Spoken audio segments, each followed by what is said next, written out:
Hello, these are some ideas from the field that I've collected to share with you over Chapter 2. And I'm starting out by asking, what is one of the essential questions this chapter addresses?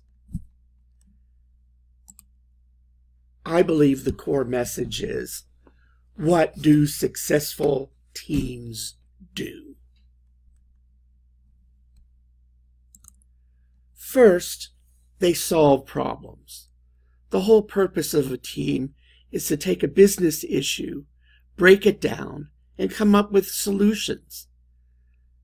Often, when I was working in Shell or the State Department, we would offer the superiors an array of solutions from which they could select. Now, how do teams solve problems? Well, they talk. They have a range of rules. They may work individually or in teams, smaller teams, and submit their ideas to the whole. Some prepare to simply ponder.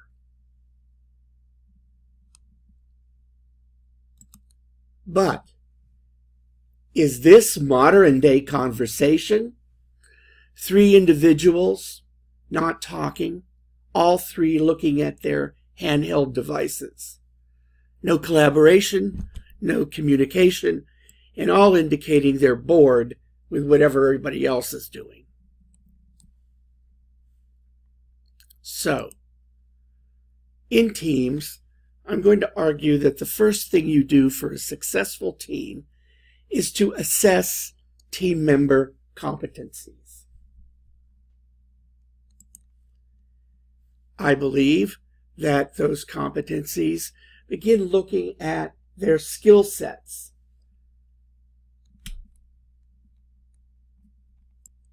And there are a number of skills. How do you manage? What networking skills do you have? What's the level of the use of technology, which drives so much communication today? What about your ability to manage yourself and manage your own time? And can you span borders?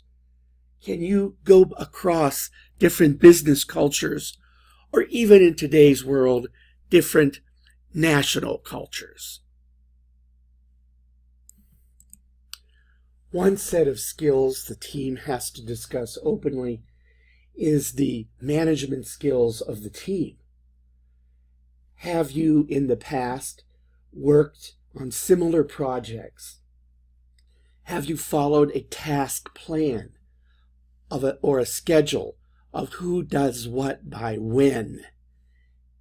And can you develop strategies to get work back on schedule if there's a bump, if there's a fire you have to go put out? Secondly, networking skills. Super critical in today's world. As we'll go on later, super critical in the job search, for example. Can you, as a team, identify the important stakeholders that you will engage with? And I mean both internal stakeholders, that is, the folks in your business that have some skin in the game, but also your external customers, their stakeholders. And can you plan and implement actual networking activities where you get together? For example, internal networking might be getting your project information on the agenda of a regularly scheduled meeting, for example. You may have to have a skill of working in a number of different locations and in different organizations. And in today, that's primarily driven by technology and video conferencing, specifically Skype or Zoom. Of course, how tech savvy are the team members? Can they plan and use the technology? Can they facilitate, and execute and facilitate remote meetings through Zoom or Skype? Do they have experience in this type of collaboration? Then, a very critical piece for both face-to-face students and online students is self-management of your time. Can you plan and prioritize personal work on the team? Can you set the limits and say no when somebody brings you more work to do? And can you live with ambiguity? I personally believe the world is gray, not black and white. But the system putting out schedules and calendars, etc., doesn't really represent, in my point of view, the real world of gray and how schedules can get changed. And can you as an individual identify your own learning opportunities where you can come out of this project knowing more than you need before? Also, if you're working on multiple projects, how are you going to handle that? Multiple projects, it's pretty common in my experience anyway. Now, are you going to be able to span boundaries? Which means, can you constructively discuss dimensions of the cultural differences between Department A and Department B, or Company A and Company B, or customers in Malaysia, or customers in Nigeria? Can you span those differences? Can you optimize those differences? And can you, when you plan team activities, bring their cultural differences, be it a department, a company, or nationality, to the table? Of course, all of this implies you have interpersonal awareness. You know what kind of person you are. You know your strengths. You know your weaknesses. You know your gaps. You conceptualize how to take advantage of the people around you to fill those gaps.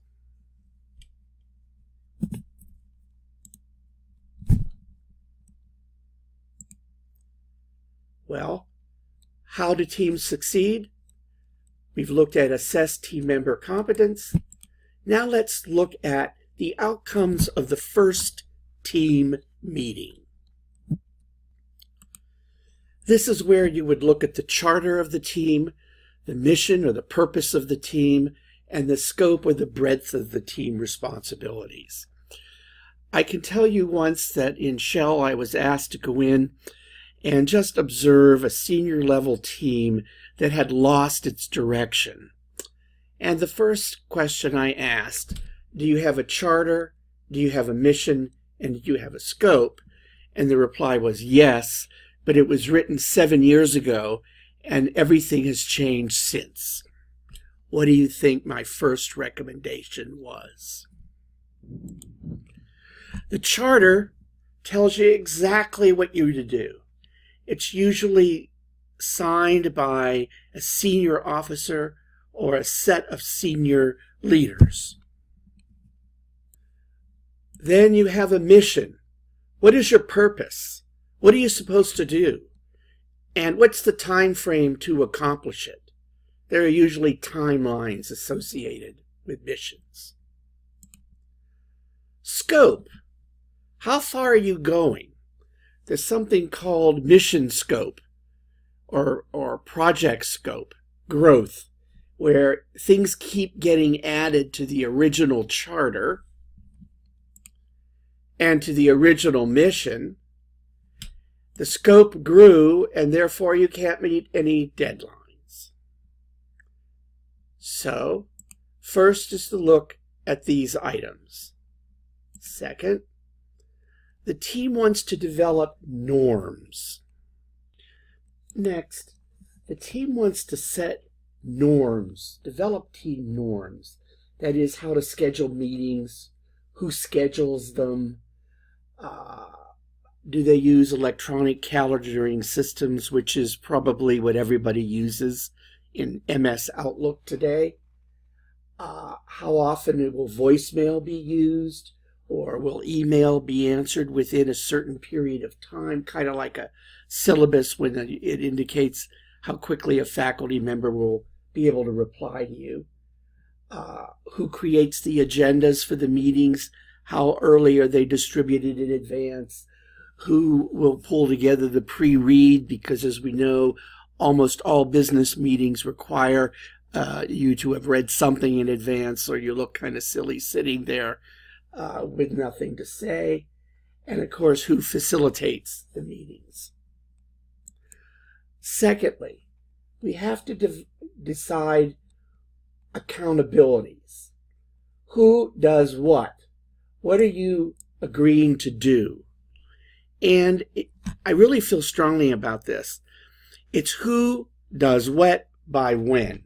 The when is important because we don't work in a silo. Our work impacts the people in front of us, and therefore the work of the people behind us impacts me and the people in front of me. Then, of course, technology. What type are you going to use? How do you exchange information and documents? Today, there are tools in the business world where everybody can have the same document and work on it simultaneously. MS Word has placed everything in the cloud, just as Google did. You will have to develop and discuss as a team an external communication plan. That is, which partners and stakeholders and champions are you going to communicate with? And how is that communication coordinated?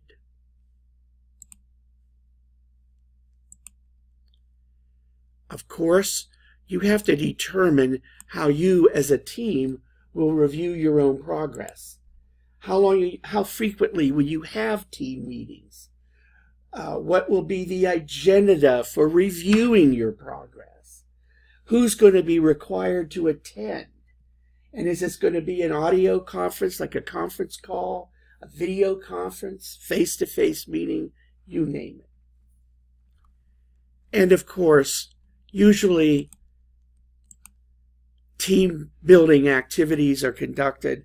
I've done a lot of these physical things in my career, and they seem to be quite popular.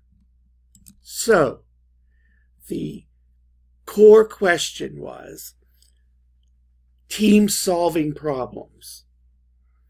And the two core answers I've addressed here in this 14-minute video is assessing your own membership competencies and determining how to fill the gaps.